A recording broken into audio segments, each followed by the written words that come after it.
Datang kembali di video ini bersama Partai X.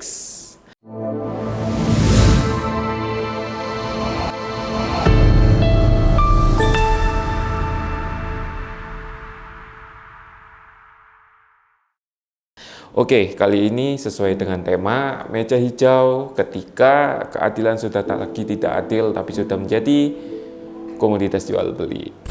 Menurut KBBI, meja hijau itu artinya pengadilan dan warna hijau itu melambangkan pertandingan.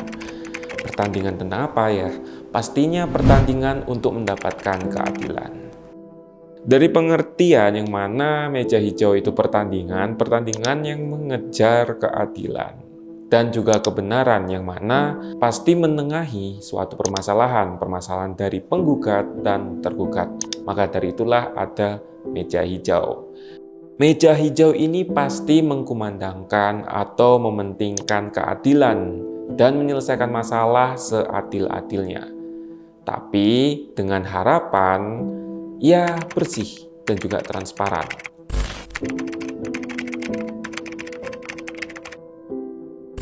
Kita bicara tentang meja hijau pasti tidak terlepas dengan sistem hukum.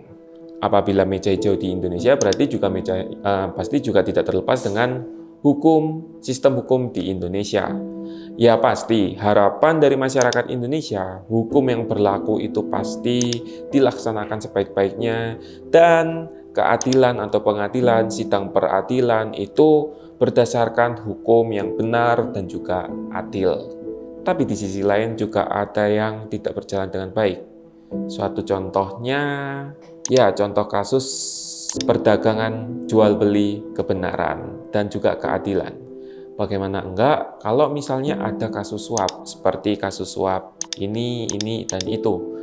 Salah satu yang bisa kita tangkap adalah kasus suap staf diklat Mahkamah Agung Jody Supratman pada tahun 2013, yang mana penyidik KPK juga membongkar kasus suap yang melibatkan mantan staf Badan Pendidikan dan Pelatihan Hukum dan Pengadilan Mahkamah Agung Jody Supratman ini. Lalu yang kedua ada kasus suap ex-sekretaris MA Nurhadi pada tahun 2020. Lalu ada kasus suap Hakim Agung Sudrajat Dimyati tahun 2022 dan masih banyak kasus suap lainnya. Kenapa terjadi adanya kasus suap? Yang pasti pihak tergugat atau pihak penggugat ini menginginkan keadilannya versi pribadi dan juga yang pasti tidak mau menerima kebenaran atau tidak mau menerima keadilan yang benar-benar adil. Maka dari itu, mereka ingin menang di meja hijau dengan cara yang curang. Salah satunya adalah penyuapan. Deretan-deretan di meja hijau seperti Mahkamah Agung, staf Mahkamah Agung, Badan Pendidikan Hakim, atau bagaimanapun kalian yang lebih tahu, mereka juga menginginkan uang lebih daripada gaji mereka, sehingga terjadilah jual beli keadilan. Bahkan tidak terjadi penyuapan. Mungkin penyuapan adalah level pertama, tapi level selanjutnya adalah para lembaga-lembaga di balik meja hijau sudah mematok tarif kepada penggugat atau tergugat untuk membeli keadilan. Wah, itu sudah jadi hal yang sangat rahasia umum di mata kita gitu kan. Jadi ya akhirnya mana dong yang adil beneran? Apalagi tidak hanya uang, hal-hal seperti ini pun kasus-kasus gelap di meja hijau pun juga didukung dengan keterbatasan akses terhadap keadilan, itu juga sudah pasti. Lalu juga ada korupsi dan juga ketidaknetralan karena ia lagi-lagi tidak mau menerima kebenaran dan hanya ingin adil terhadap diri sendiri. Lalu ada lambatnya proses peradilan. Lambatnya proses ini mulai dari administrasi, persidangan, banding, sampai ke tingkat selanjutnya. Entah apa yang terjadi, kenapa terjadi pelambatan dalam proses peradilan, kan kita juga nggak tahu. Yang lebih tahu kan mereka yang terjun di lapangan.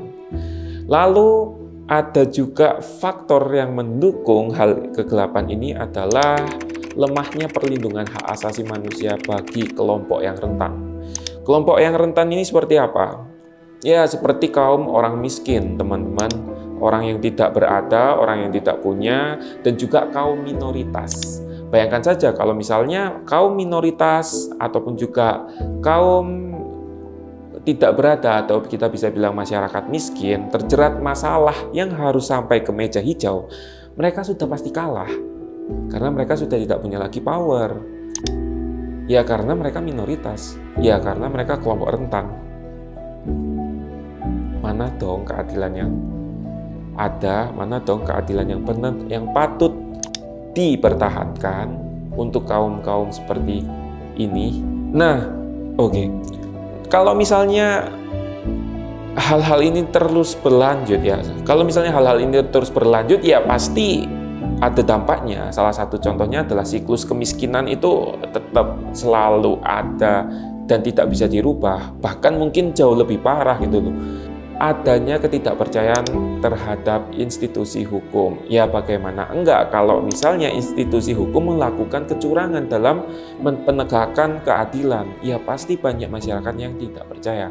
Lalu dampaknya itu pasti ketidaksetaraan akses terhadap pendidikan dan pekerjaan. Karena kalau meja hijau saja tidak bersih, bagaimana dengan sistem hukumnya? Pasti juga tidak bersih dong. Sehingga akses terhadap pendidikan dan pekerjaan pun mulai lemah. Contoh nih, kalau misalnya di persidangan ada kecurangan persidangan antara pengusaha dan Departemen Pajak.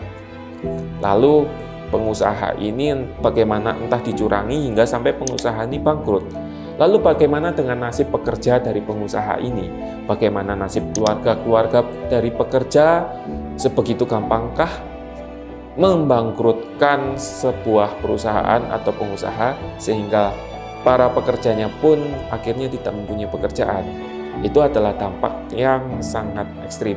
Lalu pastinya ada dampak ketegangan sosial. Di antara sosial ini ya bagaimana ya cara kita mendapatkan keadilan yang benar-benar adil. Bahkan daripada mereka meributkan keadilan yang tidak bisa ditegakkan di meja hijau, mereka akan memilih jalur kriminalitas. Itu pasti.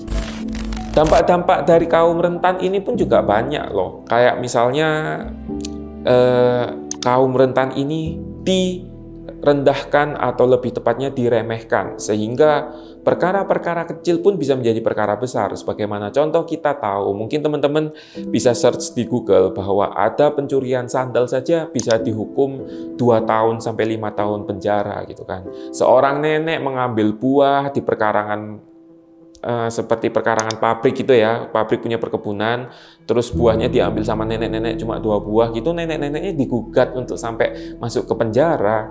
Wow, itu kan kurang make sense ya dalam seperti itu. Lalu juga bagaimana dengan para koruptor? Yang mana mereka korupsi uang rakyat sebegitu besarnya hanya dipenjara 2 tahun, itu pun bisa dipotong. Dibandingkan dengan yang mencuri sandal, divonis hukuman penjara lebih dari 1 tahun. Itu sangat tidak logis, teman-teman. Kesalahannya hanya merugikan orang kehilangan sandal dengan negara kehilangan uang. Mana yang lebih besar?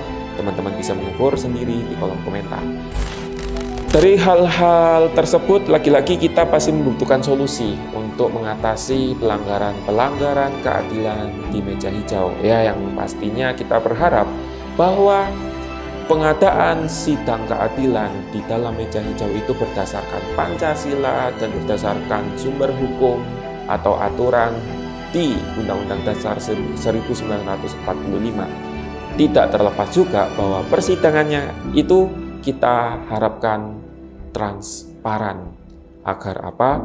Agar masyarakat tahu bagaimana proses persidangan dan bagaimana keadilan itu ditegakkan. Ya, mungkin segini dulu video dari aku, dari kami Partai X. Jangan lupa untuk like, subscribe, dan juga klik tombol notifikasi untuk update video kita yang berikutnya. Terima kasih, see you in next video.